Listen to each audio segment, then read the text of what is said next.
Hiya everybody, how you doing? Lockdown over, everybody worrying about Christmas now, and Brexit as well, and because of that I nearly didn't get home this weekend. Went out to France on Wednesday. I got down to the Channel Tunnel about 9 o'clock in the morning, hit the back of a 8-mile queue for the tunnel, so rang the boss up and he said no, bin that, go for Calais, go get a ferry. So shot on down to Calais and got caught up in Operation Stack down there. I got down there about, well, I hit the back of the queue for that about 9:30, 20 to 10, and the earliest ferry I got on was about 4:10, I think it was. So yeah, so I was a day behind already, and then again once I'd done my deliveries and the pickup and heading back up again, couldn't get a ferry. Everything was fully booked, waiting list only, and the waiting list was huge. So ended up going right out of my way, running back up to the tunnel again, and luckily I managed to near enough get straight on the train and come across. So any business owners out there, or any sort of like managers who send goods abroad, and trying to get out as much as you can before January the 1st or before Christmas, piece of advice, send them early, because it's not going to stop. It's going to be the same all the way up until January the 1st, and then I still don't know what's happening January the 1st, whether we've got a deal, no deal. Everybody's trying to get all their paperwork in place, but yeah, anyway, so made it back though. Got home last night about about 8:30, I think I got home. So yeah, luckily.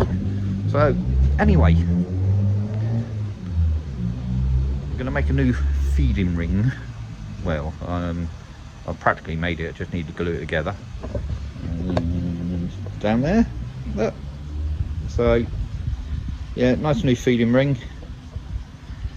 The one they got in there at the moment. Spin you around.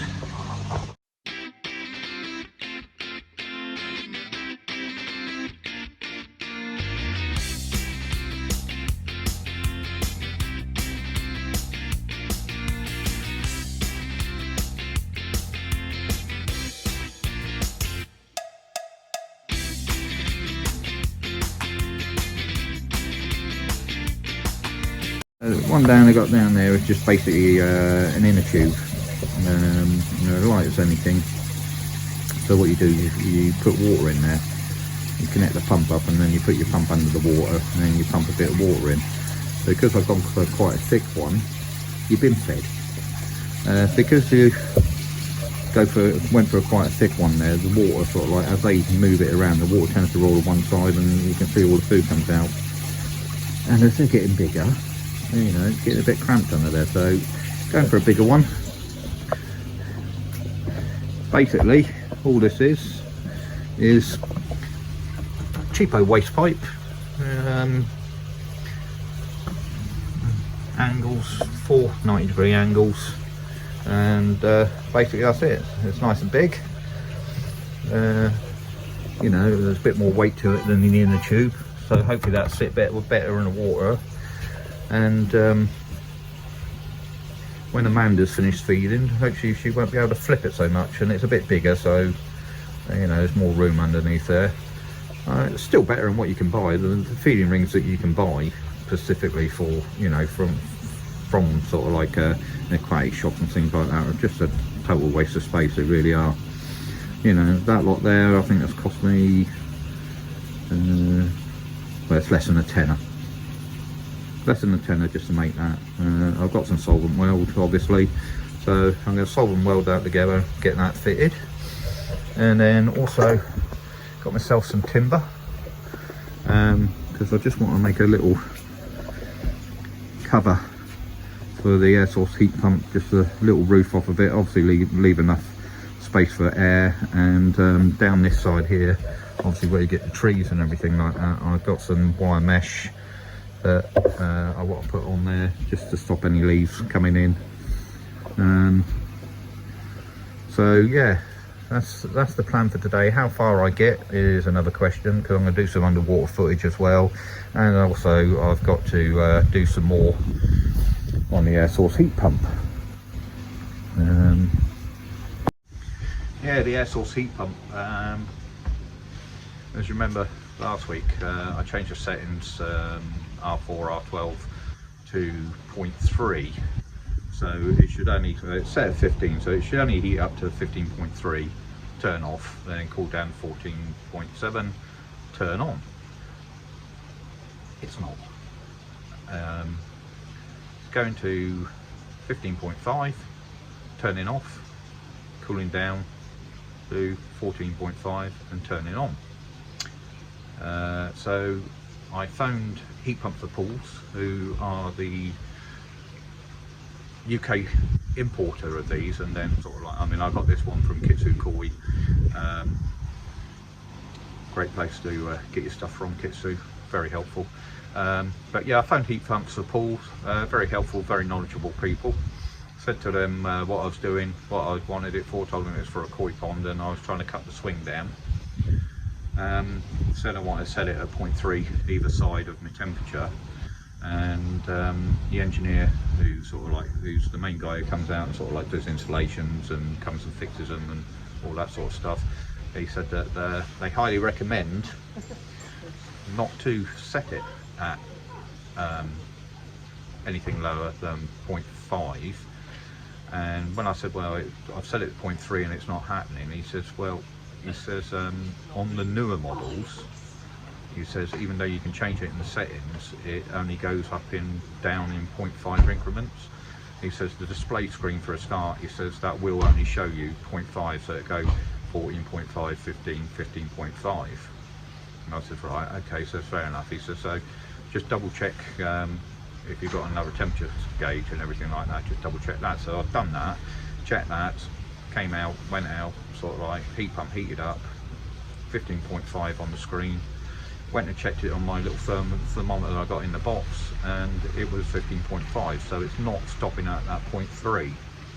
So I phoned him up again, and he said, yeah, he believes that the newer models, the ones that hit in the country sort of like now and the last sort of like month or a couple of months or so, it's, you can although you can change it on the settings, it only seems to be stopping in 0.5 increments. Bit disappointing. Especially seeing as I know sort of like some of the older models that have been around for a couple of years, so guys that are using them, you know, who can set theirs up. I'll have another go, another little play around. There is, they are the only ones that you're supposed to change, but I did notice there is a, I think it's R5 and that lot, it's sort of like power off differentials set at 1. And I'm going to give him a ring before I change it, and just sort of say to him, sort of like, if I change that, will it make any differences? But like I said, they themselves, who the people who are supposed to know all about these and, like I said, do all the repairs, say do not do anything less than a 0.5 either side. So I could put it at 15 and then have it cooled down to 14.5, or I can have it set at 15, have the other one set at 0, and then go up to 0.5.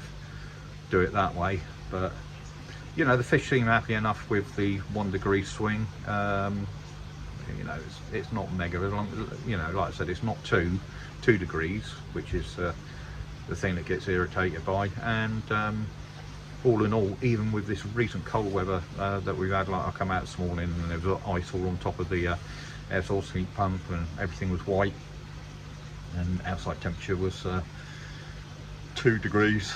It was a little bit nippy. Sun's out now, beautiful, nice crisp morning.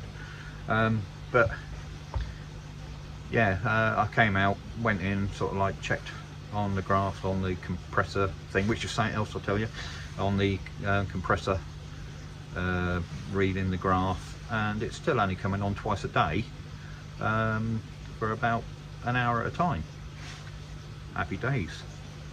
Pond's holding whatever heat I'm putting into it. You know, obviously the covers are doing their job, so happy with that. This week it's cost me £5. It's cost me just about £5. When I checked this morning, it was about £5.25. and that's with this cold temperature. So £5.25 a week, you know, not to be grumbled at. Obviously, if you're going to whack it up to 18, 20 degrees and that, obviously it's going to cost you a lot more. But you know, I'm holding at 15 degrees. I thought it might cost me a bit more, but no. Yeah, £5.25 this week, so happy days. I'm well impressed with that. Like I said, just a bit disappointed with the display. And that's the other thing I said also last week, that you're supposed to be see how many kilowatts on it. And I was speaking to him on the phone, he said, "Oh." And I said, well, yeah. I said, if you have a look at all your literature and everything like that, and you even got a picture up, it shows you there that you can read the kilowattage. And then he phoned me back again and said, yeah, that's right. He said it obviously used to, but they swapped it now. He says, so I don't think you just have to use an external power meter. And I said, well, it's all wired in, it's all outdoors and that lot, so I'm just taking it off of the smart meter inside. Anyway, so I'm going to change the settings back to 0.5 then, see what, just stop the machine getting a bit complicated, and crack on with getting everything done, and we'll have a look at the fish again in a minute. So what I've done with these when I had them together, if you can just see on there, little pencil line, so put it all together, pushed it all flat so it's sat all square, all nice and flat. Put a little pencil mark on it, just so when I solvent weld it I can line it all up and get it all sorted. So let's get on the solvent welding it.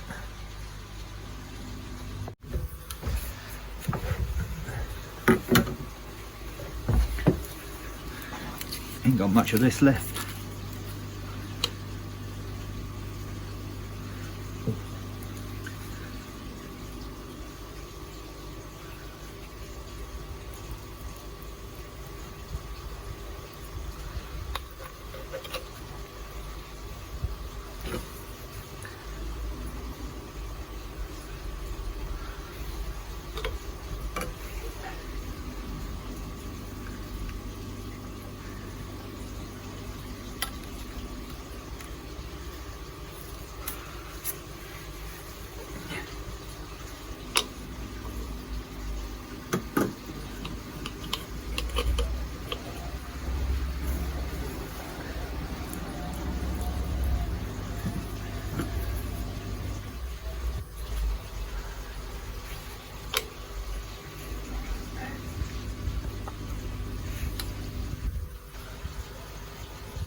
Don't need solvent welding.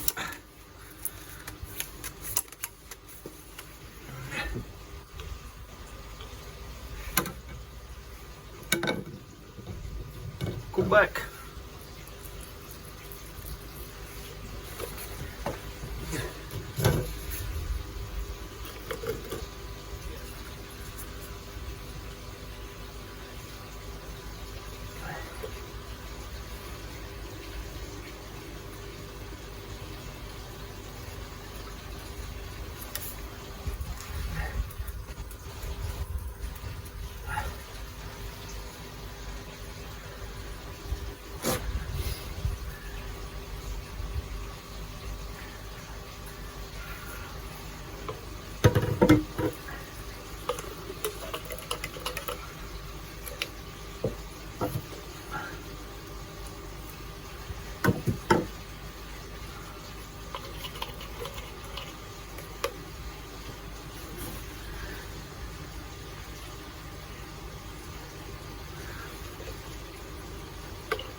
So, all done. Just let that dry off and see about cleaning it up and putting it in the pool. So, that's the new feeding ring in. They're all sort of like giving it a wide berth at the moment as it's something strange. I put a bit of food in just to maybe tempt them up. I think probably the best bet maybe to walk away.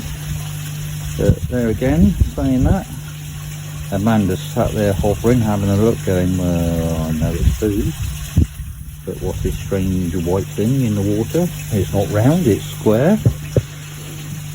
But yeah, it's sitting in the water a lot better. So hopefully we won't get the issue of the food being knocked out and being pulled straight down the skimmer, because obviously skimmer's all under there at the moment. It's me a bit of a faff to clean it out every day, but no, there's not sure. Come on, Patch, it's food. Oh, here she comes, here she comes. Yeah, here she comes. Once one starts, the others will follow suit. Yeah, that's it. Let's soon get used to it.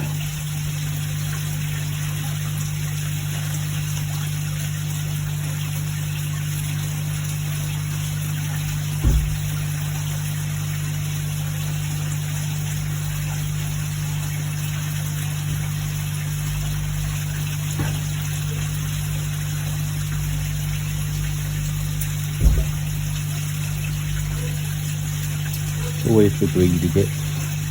Yes, I know you want some, don't you? Hey, Jakey, you want some? You want some fish food? What's that? Hey, yeah.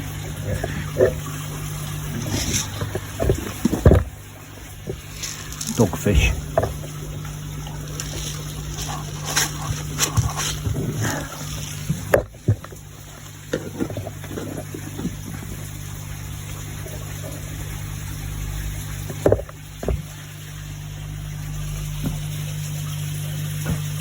I just heard lips splashing about on the water taking food, so yeah, walk away.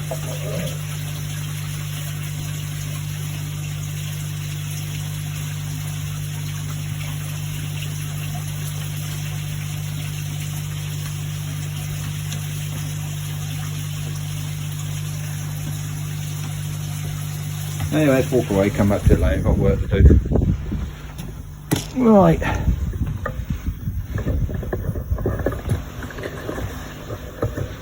So, let's start making a cover for this. I don't think I'm going to be able to finish it, and I'll need a piece of hardboard for a lid. I was hoping to use the standard it come from, but I've left it out in the rain and it's gone a bit bleh.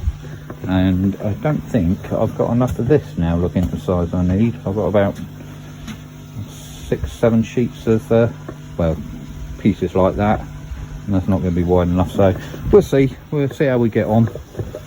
Bring the old saw round, and like I said, just to keep the snow and the elements off the top of it, and to give me a framework to attach my wire mesh. I'll get my wire. So that's my sheet of wire mesh, basically just to keep the leaves from blowing in from the side there, because obviously I've got the big tree there, and it says not to position it near trees. Well, it's not really near tree, but, and like I said, this is still letting the air through, but it's sort of like the right size for stopping leaves. Paint it black so it doesn't notice so much, doesn't show up so much, or just let it rust, but rather paint it black.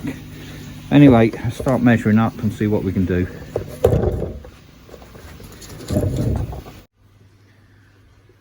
So basically, that's the idea of the framework.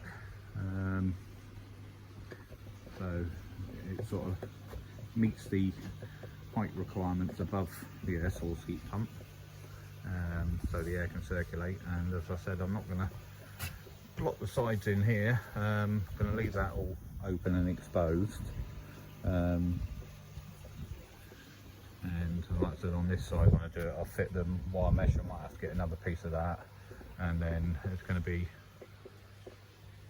a lid coming across with the same sort of stuff like this. But what I am going to do is have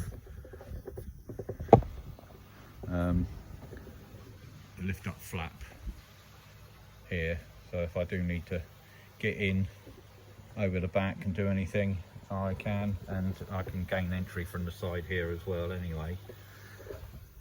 But it basically, as I said, it's only just to keep anything from settling on top of here when the rain and everything comes.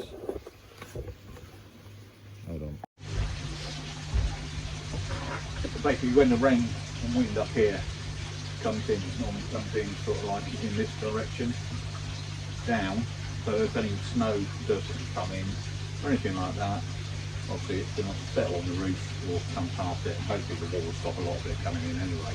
But like I said, lift up flat here, so if I do need to get in, go over the back, I can. If it rains, when it's not, it's down, maybe put a catch on it just to make sure it doesn't get rattled around in the wind. And like I said, on this side here, it's only put the grill on. It might look naff, it might look absolute rubbish, and the lovely lady wife indoors may say it's ugly as hell and hate it, and I have to take it all down. But run out of wood now, so see what the time is. If I've got time to go down and get some more timber, I'll go get some more timber. I've got other stuff to get on with, but yeah, going to get the underwater camera out, do a quick underwater look at the fish. Don't just do it for you guys, I do it for my own benefit, because obviously with everything all covered up and you only sort of see them through the feeding hatch, you don't really sort of inspect your fish properly. So quick prop round with the underwater camera, and you can sort of check the video back later and just make sure your fish are okay, got no marks, no scrapes, no ulcers or anything like that. Handy little things to get.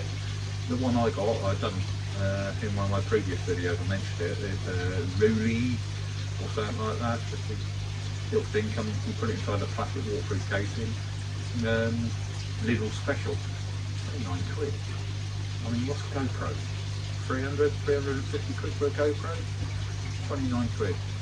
Stick it under the water, recharge it, Bluetooth and Wi-Fi to your phone, so you can download the footage onto your phone or onto your laptop or whatever. Pretty little bit of kit, but anyway, get that out and we'll have a little prop round. So here's mine. Like I said, take it out of the box a minute for you, which is easier said than done. There it is, that's all it is. Lovely little bit of kit. And like I said, nice waterproof case. Plonk it in,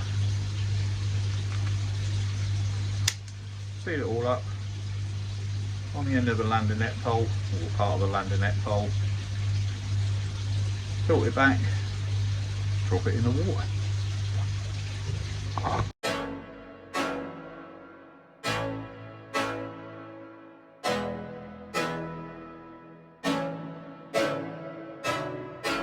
I can't think nothing better than spending my day with you.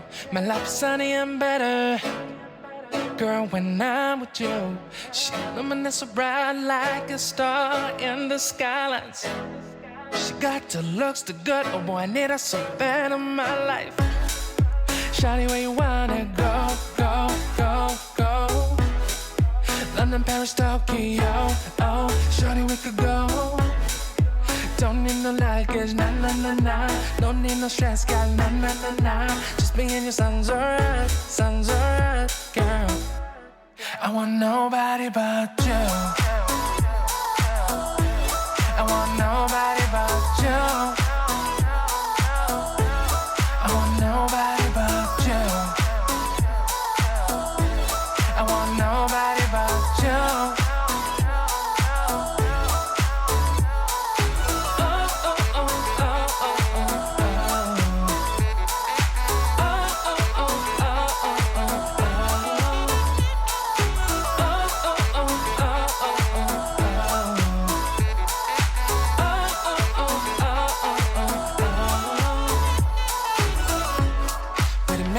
Better if I say there's songs for you when you feel down and better. Shawty, I'll be there for you. We'll be like Bonnie and Clyde, how we everybody else, you and me against the world, girl. You'll be my B, I'll be your J, yeah. So that's the frame done. I've moved it up underneath the frame area, just trying to keep it a bit dry because I want to try and paint it before I put it in situ. All I need to do is get a bit of chipboard now for the roof, connect the wire mesh up to the side, which would be that side over there, that's our side, and chop the good one, paint it, wire mesh, and fit it in place. And like I said, hopefully that'll give it some form of protection, keep it nice, looking nice and neat. Right, on with the next bit. Now, I did say last week that I was going to show you the hanna test meters and how to use them. When you open up the box, depending on which one you get obviously you get your pocket meter itself, get two test tubes with a clearly marked line on it. Which, unlike some test kits, you can hardly see behind. And then you get your reagent samples. Now, depending on which ones you go through, these can be liquid or powder. The nitrite ones are powder. This is liquid. Again, like a lot of the liquid test kits that you get reagent A, reagent B. They're quite simple to use. Basically, you get the meter. It comes nice little flip top. Open it up, and so all you do to operate it. Let's put my sample waters in first. So get your sample, fill it up to the level.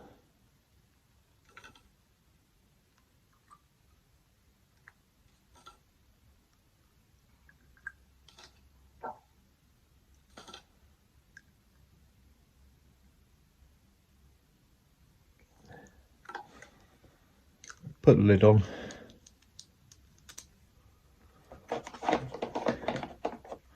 Right, then what you do, turn your pocket meter on, just press and hold the button, and then it say add C1. Right, so C1 basically is just your sample water with no reagent in it. So press that, close the lid, hit the button, and what that's doing is just zeroing the meter. So it's just normal pond water, clear water, no reagent in it. So the meter's now zeroed, and it comes up and says add, and then press C2. Then what you've got to do now, just leave that at one side at the moment, get your reagents. There you go.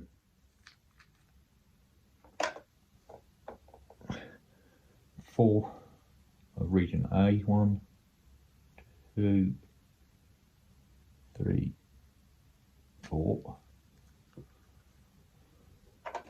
and then 4 of reagent B. And bear in mind, like I said, this is just the ammonia test. 2, 3, 4. Lid on, give it a quick shake. If there's any bubbles in it, just give it a little tap, get rid of the bubbles. Right, then you pop that back into the meter. And when you press the button this time, you press and hold it until a countdown timer shows up. So press and hold. So 3 minutes 30. Pop it down, and you just wait. So you can see the meter counting down. 13 seconds, 12.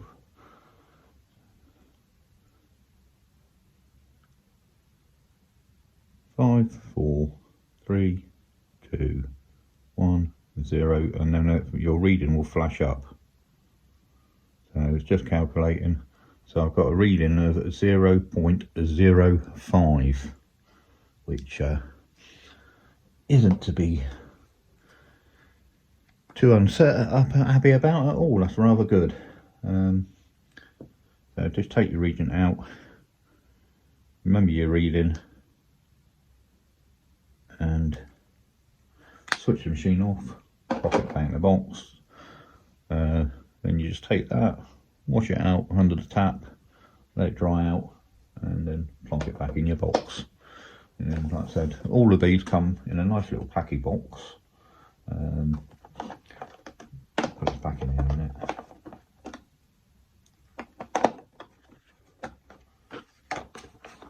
Which close it down, nice little snap things. Nice neat container you can store away. Yeah, I mean, obviously if you buy the full range, then you know, it can be a little bit bulky compared to the others, but nice tough compact boxes, everything like that. Now I'll give you the I'll do the conversion in a minute. There's a little sum you can do. It tells you on the card here somewhere. So the instrument displays the results in milligrams per litre parts per million of ammonia and nitrogen. To convert the reading to parts per million of ammonia, just multiply the result by 1.214. So I will do the little maths for you in a second, or well, I've actually got a little chart that I found on the internet that saves me having to do the maths. I'll just look it up, so I'll let you know in a second. But yeah, so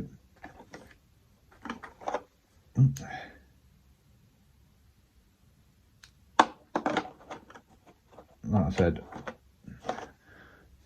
can't pick these up enough. You know, like I said, these are absolutely fantastic, really accurate, give you sort of like really accurate results, so you know sort of like exactly what levels you got in your pond.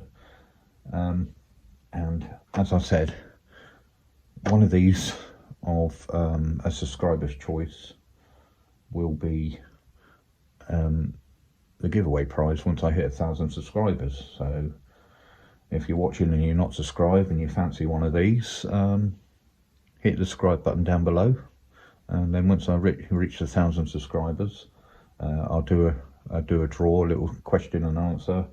All the right answers will be put into a draw, and then the winner can contact me and I will get them one of these of their choice. So I'll give you the result. So just check my little chart.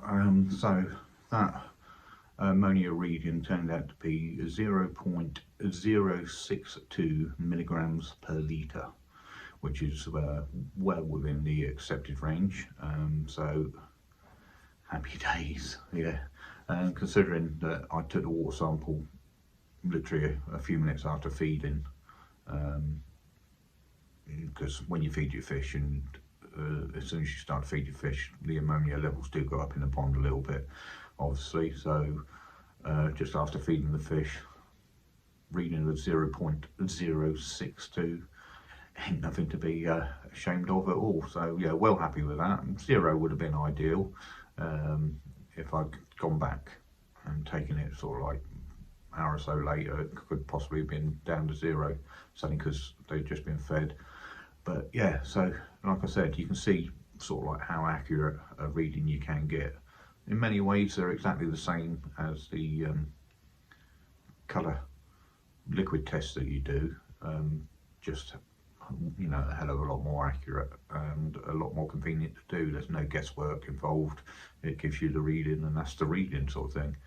And like I said, you do the maths, or there is a little chart that you can find online that gives you all the breakdowns, of, and then does the conversion for you. So whatever reading you get on your machine, you go down the list, find your reading, and then it gives you the conversion for you. Saves you doing the maths if you're a little bit low or you can't work it out, sort of thing. So, but yeah, anyway, so hit the subscribe button, hit the bell icon, and then if you subscribe, and once I reach the magic 1000, perhaps you'll be a lucky winner of one of these. And like I said, doesn't matter which one you want, ammonia, nitrate, pH, you tell me and I'll order it in and I'll get it off to you. Anyway, short weekend, unfortunately. As I said, didn't get back in time, so gonna call it a day, and it's work time again, unfortunately. Alright, look after yourselves, you stay safe, and get the Christmas shopping done. And remember, it's not a hobby, it's a lifestyle. See you soon. Bye.